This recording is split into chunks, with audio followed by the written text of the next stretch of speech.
ఇక నీకు నాకు ప్రేమ లేదు, దోమ లేదు. నన్ను మోసం చేస్తావా? చూడు, వారం రోజులు తిరగకుండానే మా నాన్నతో చెప్పి నీ మెళ్ళో 3 ముళ్ళు వేయకపోతే నా పేరు బోసు బాబే కాదు. బోసా డోసా? డోసో బోసో నీకు తెలుస్తుందిలే. చూడు.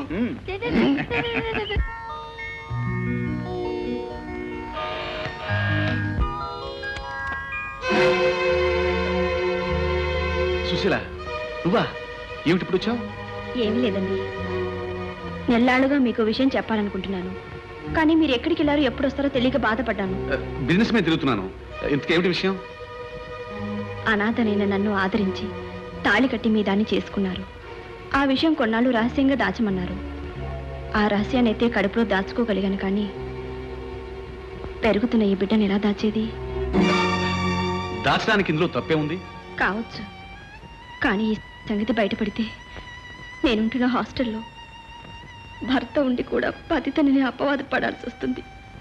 చచ్చా, అంత మాట రానిస్తానా? రేపే నీ హాస్టల్కి వచ్చి నేను సగౌరవంగా తీసుకెళ్తాను.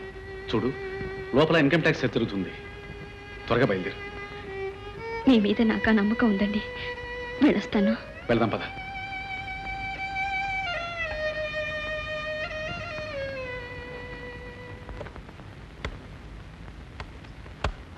ఏమిటి హడావిడి?